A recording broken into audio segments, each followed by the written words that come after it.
use it, you just pull this knob back out, turn it a half a turn, and you can pull your cart real easy, just like that.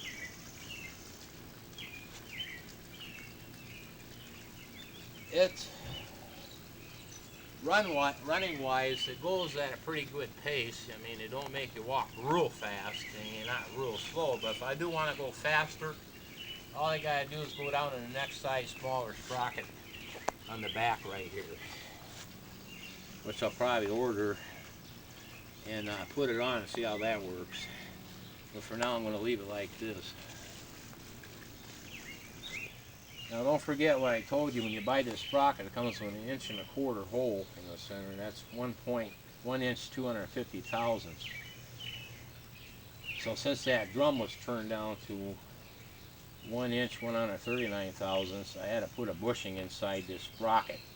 And the outside of that bushing is the same diameter of the hole, and that was 1 inch 250 thousandths, 1 1/4 inch. And I just pressed it into that.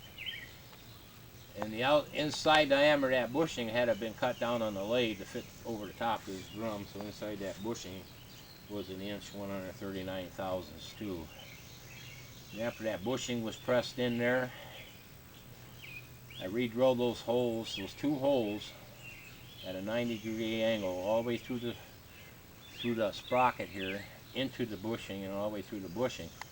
Then I put the bushing on the drum, centered it all up with the back sprocket, marked it with an awl, so the marks were on the drum, took the sprocket back off, and I countersunk them holes, probably about 3/16, just enough to the bottom of that set screw where I turned down on my lathe would go into the holes of the drum a little ways to keep it from slipping, the sprocket from slipping over the top of that drum.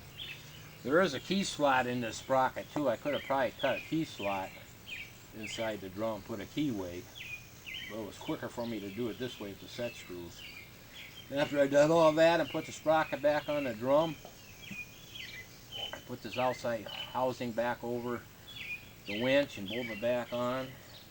Then I made my hinges, which I explained, and turnbuckles and eye bolts, and that piece of angle iron there, so I can tighten the chain up, and it kept the motor from flip-flopping. And also the differential is the same that was on the first cart. The only thing I did was wired it. I ran the wires all the way up, and I put this wiring cover on them so it makes it look a little bit nicer. And I used these white clips to hold the wires from moving around, and plastic ties too. And I mounted this circuit breaker on here. I mounted it with some ties, plastic ties, to keep it still. And I cut the ends of the old cables off, and I put these clips. It's a lot faster to put them on than it is screwing those screws in all the time. Then I made this out of angle iron to hold the battery, 12.5 inches long by 9 inches wide. And I bolted all that on. The reason why I bolted everything on was in case I ever want to take it off, I can go back and use my scooter motor and all the things I had on there before. Ignore these switches, they belong to that scooter system I had on. The only one you're worrying about is this one right now up here. So, differential axle is all the same. This covering is the same as on the first video. All the measurements of the cart's on the same video, the very first part of the video. Well, that's my second cart. I made it out of a winch motor, and it works pretty good. I'm going to take it down to timber and try it. If it goes too slow, I'm going to put a smaller sprocket there on it to get it to go a little faster. But for power-wise, I think it'd be better to leave that sprocket on there because it's bigger.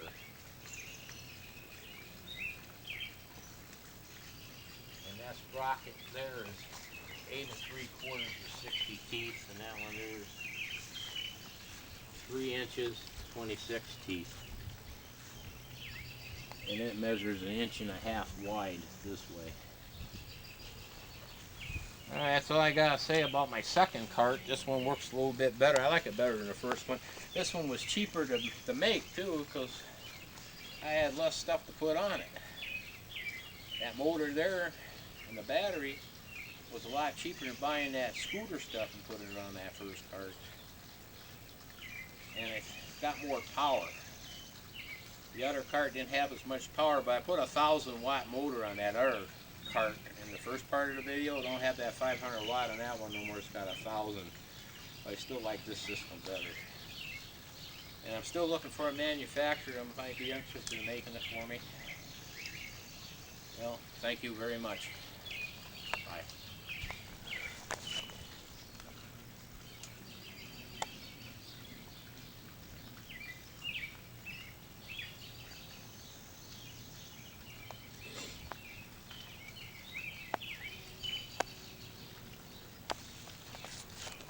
Hook it up.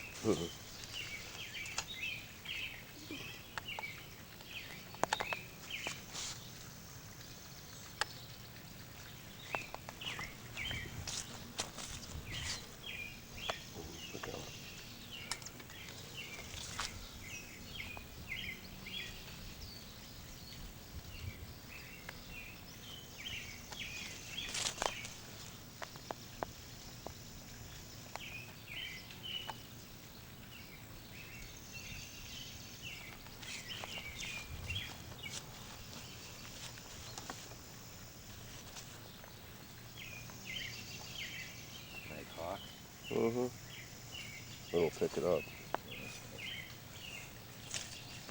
And don't forget this bushing got that ledge on the side so it don't go all the way through the sprocket. That's the part that was clamped into the lathe. And that's 80 thousandths thick in diameter.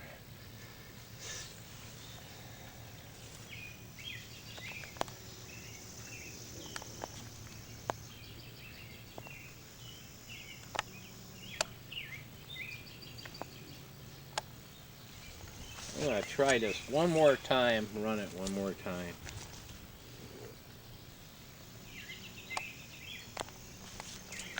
Let's aim it down here.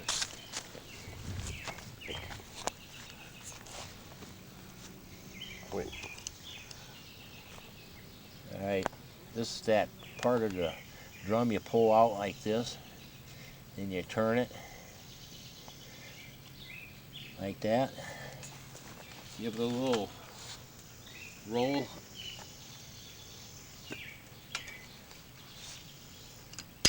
And it locks in like that. Now you're ready to run your cart.